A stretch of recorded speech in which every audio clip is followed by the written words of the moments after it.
Assalamualaikum warahmatullahi wabarakatuh.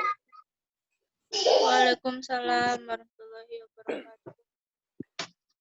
Alhamdulillahirabbil alamin. Pada kesempatan kali ini kita bisa bertemu lagi untuk melanjutkan mengaji kitab Mabadi'ul Fiqhiyah.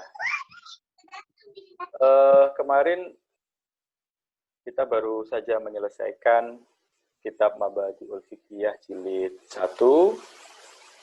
dan sekarang kita melanjutkan untuk mempelajari Mabadi'ul Fiqhiyah jilid 2. Untuk itu marilah terlebih dahulu kita berkirim suratul Fatihah terlebih dahulu kepada Nabi Yuna Muhammad sallallahu alaihi wasallam. Ila hadratin Nabi Muhammad sallallahu alaihi wasallam al-Fatihah. A'udzu billahi minasyaitonir rajim. Bismillahirrahmanirrahim. Alhamdulillahirabbil alamin arrahmanir rahim maliki yaumiddin.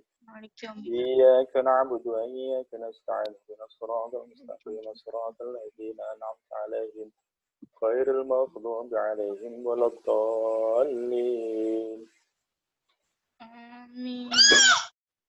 Berikutnya kita kirim Fatihah kepada pengarang kitab Al-Mabadi'iyah ini. Wa nakhussu khususan ila al-marhum Umar Abdul Jabbar Al-Fatihah. A'udzu billahi minasyaitonir rajim. Bismillahirrahmanirrahim. Alhamdulillahirabbil alamin arrahmanir rahim maliki yaumiddin. Iyyaka na'budu wa iyyaka nasta'in ihdinas siratal mustaqim siratal ladzina an'amta 'alaihim ghairil maghdubi 'alaihim waladdallin. Tsumma ila abaina wa ummahatina wa ajdadina wa jaddatina wa nakhussu khususan ila jaddina wa masyhuri wa aminah wa abaina Bapak Muhtaram. Al-Fatihah. A'udzu billahi minasyaitonir rajim. Bismillahirrahmanirrahim. Iyyaka na'budu wa iyyaka nasta'in ihdinas siratal mustaqim siratal ladzina an'amta 'alaihim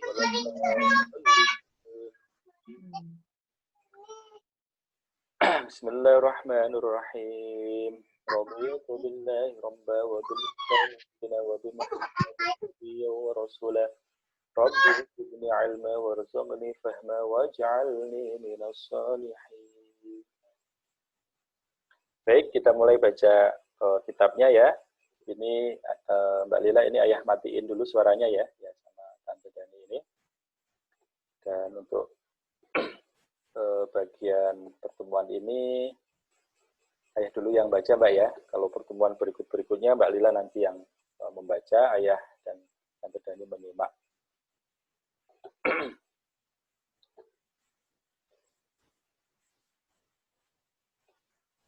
Bismillahirrahmanirrahim. Di jilid yang kedua ini dibuka dengan pembahasan mengenai hukum-hukum Islam. Ahkamul Islami, beberapa hukum di dalam Islam. Kam ahkamul Islam, berapakah jenis hukum-hukum di dalam Islam itu? Ahkamuhu khamsatun. Hukum-hukum Islam itu ada 5. Al-fardu, yakni fardu atau wajib, was-sunnatu, dan sunnah, wal mubahu, dan mubah, atau boleh.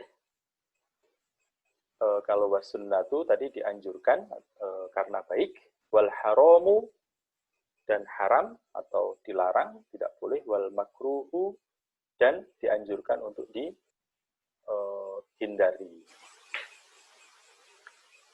Nah, masing-masing dijelaskan apa itu fardu, sunnah, mubah, haram, dan makruh itu.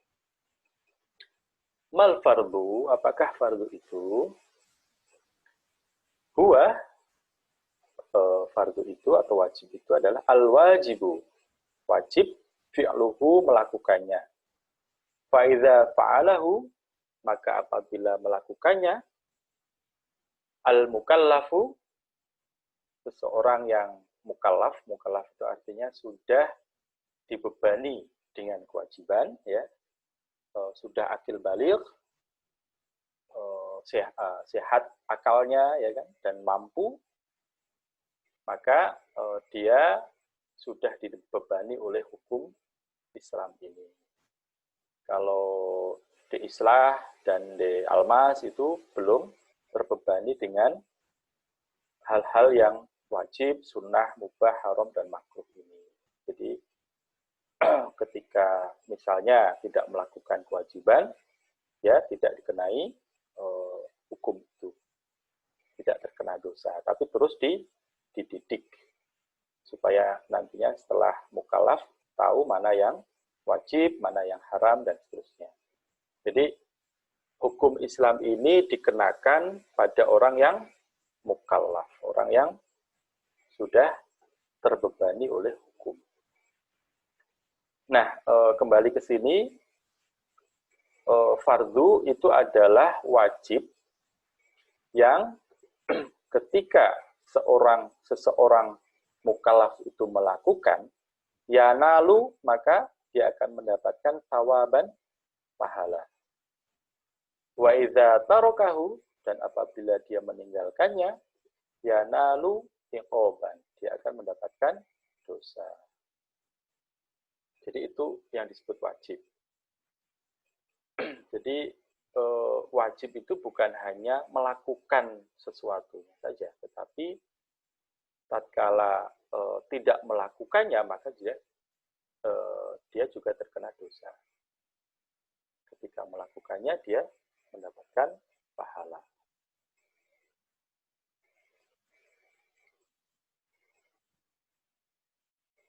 Kam naw'an al-fardu, berapa jenis al-fardu itu? Naw'ani, ada dua jenis fardu atau kewajiban. Fardu ainin, yakni fardu yang dibebankan pada masing-masing orang. Ainin itu masing-masing orang. Wa fardu kifayatin, dan fardu yang cukup itu, kalau arti perkatanya kifayah itu cukup, ya. Kalau ainin itu masing-masing. Tapi bisa disebut saja dengan fardu ain dan fardu kifayah.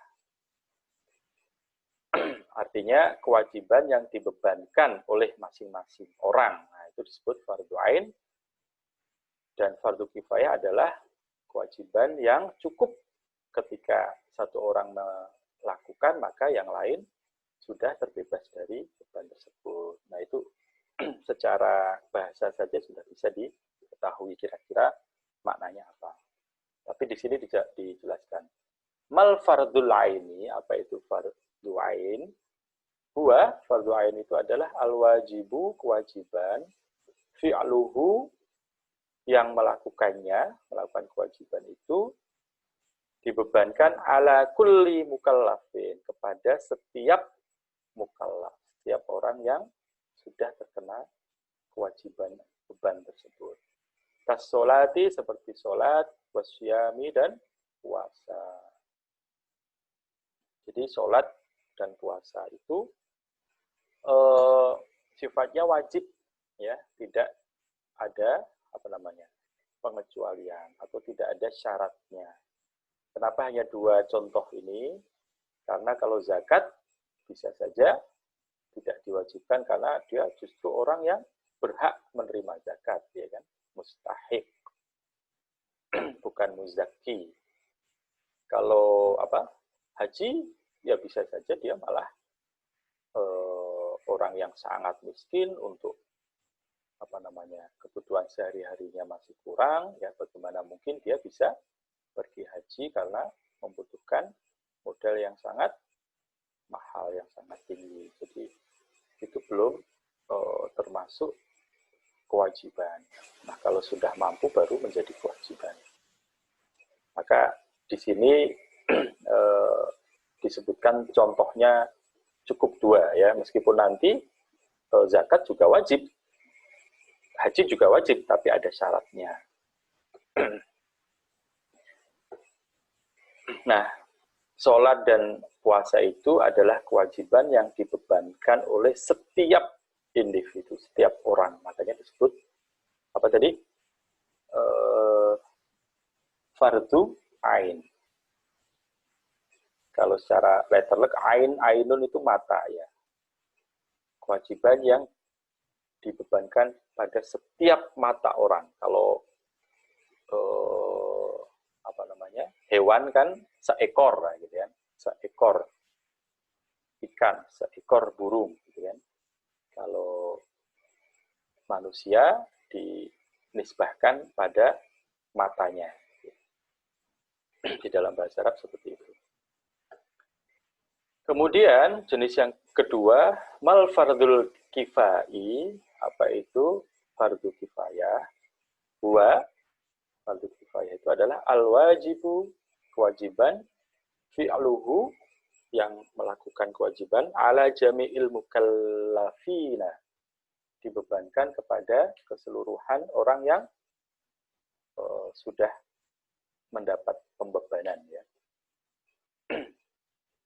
Wa idza fa'alahu, dan ketika telah melakukan, wahidun ya, satu saja dari para mukallafin atau dari sekelompok orang yang terkena beban tadi itu, sa'loto, maka telah gugur anil bagina, bagi sebagian orang yang lain. Kasolatil janazati, seperti sholat jenazah. Jadi sholat jenazah itu kewajiban kolektif ya, kewajiban kolektif. Ketika satu saja sudah ada yang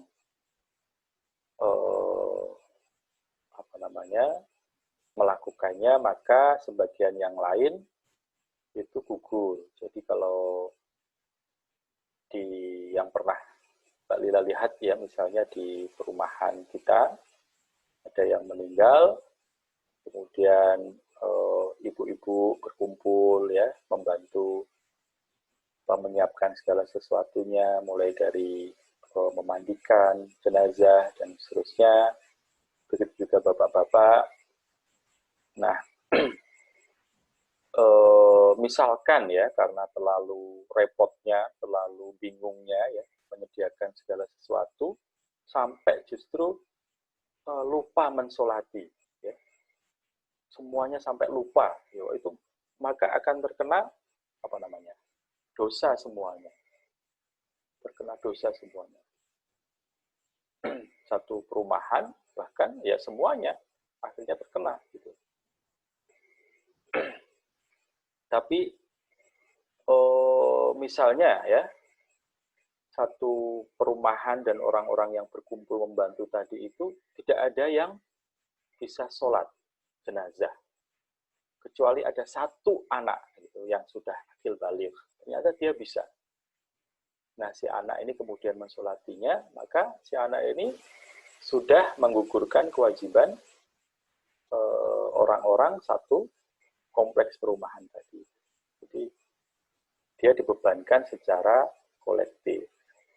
Dengan satu saja orang sudah melaksanakannya, maka gugurlah kewajiban yang lain. Tapi lebih baik tentu saja banyak orang yang melaksanakannya. Semakin banyak mendoakan si mayit, semakin baik. Baik bagi si mayit tersebut, maupun baik bagi orang yang mensolatkannya. Karena itu menjadi wasilah atau sarana untuk ingat terhadap kematian. Kemudian yang kedua, mas sunnah. Apa itu sunnah?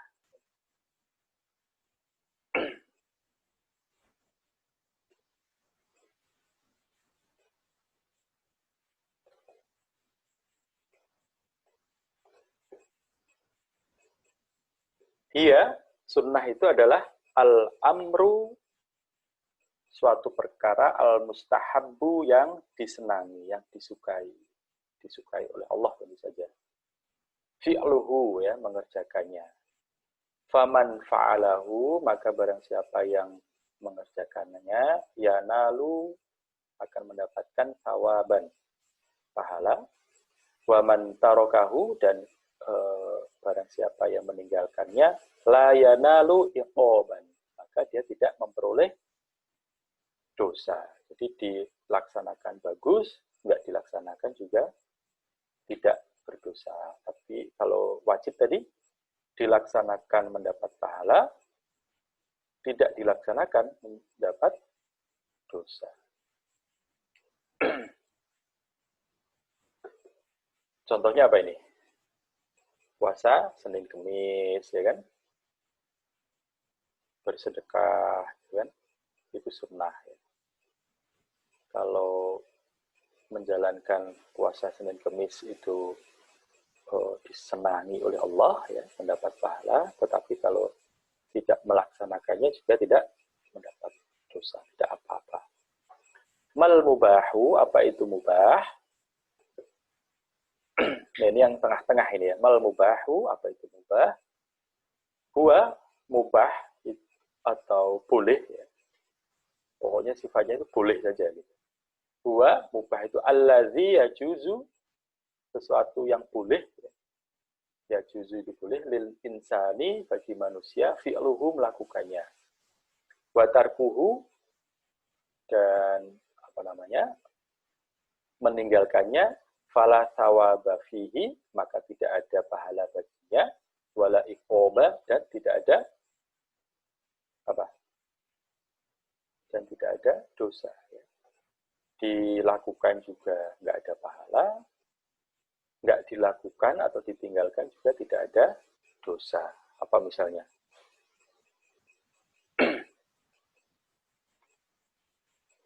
Misalnya apa? Banyak sekali pada dasarnya, banyak di dalam kehidupan kita itu sifatnya boleh. Ya. Main di sawah itu boleh. Ya. Nah, tapi kemudian bisa naik menjadi mendapatkan pahala ya kalau misalnya turut membersihkan paritnya atau aliran airnya dari sampah, dari kotoran. Nah, itu naik menjadi sunnah gitu ya. Atau bisa lebih naik lagi menjadi wajib ya, ketika ada orang yang ingin merusak sawah itu misalnya gitu, ingin merusak pematangnya, kita harus melarangnya. Nah, melarang itu menjadi wajib. Atau sebaliknya, yang awalnya mubah bisa turun derajatnya menjadi makruh. Nah, nanti kita pelajari itu apa makruh. Lalu turun lagi bisa menjadi haram. Jadi kalau kita istilahkan mubah itu ada di tengah-tengah, sunnah itu ke atas, paling tinggi adalah wajib. Jadi baik dan wajib harus ini. Kalau nanti makruh itu ini mubah, makruh itu di bawahnya tidak disenangi, ya. Di bawahnya lagi itu haram.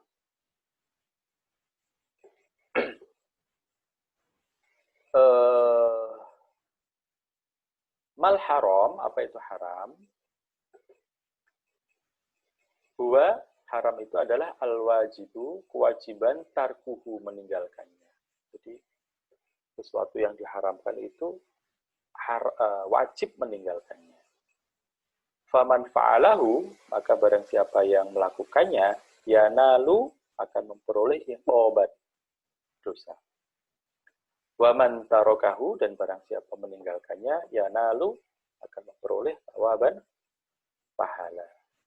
Kasyurbil khomri, seperti meminum arak, seperti mencuri, misalnya gitu. Nah, kita sekarang sedang misalnya ngumpul dengan keluarga atau sedang ngaji seperti ini. Ini dalam kondisi tidak minum arak kan. Nah itu dihitung menjadi mendapatkan pahala atau tidak? Nah maksudnya di sini itu meninggalkan atau tidak meminum khamar, arak, itu dalam situasi ketika ada kemungkinan melakukan itu. Bukan ketika kita lagi tidur-tidur, atau lagi nyantai-nyantai, terus, wah, kamu sedang tidak meminum arak, maka mendapatkan pahala. Bukan seperti itu. Tapi ini ketentuan ini atau hukum ini berlaku ketika seseorang itu sedang ada dalam kondisi ketika dia mungkin melakukan itu. Nah, tapi kemudian diingat ini haram, wah. Kalau dia meninggalkannya, maka disitulah dia mendapatkan pahala.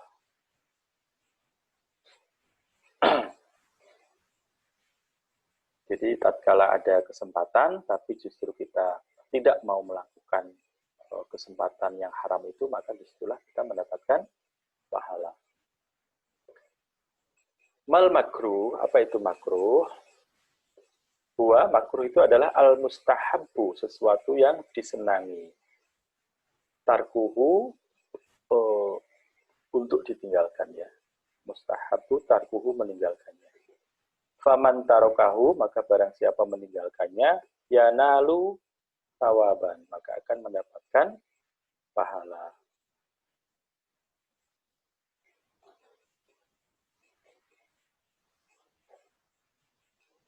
Mana ini lanjutannya? Halaman 6. Oh ini. Waman fa'alahu, dan barang siapa yang melakukannya, la yanalu iqoban, maka tidak mendapatkan dosa. Jadi makruh itu lawan katanya sunnah. Kalau sunnah tadi kan ketika melaksanakannya mendapatkan pahala, ketika tidak melaksanakan atau meninggalkannya juga tidak mendapatkan dosa.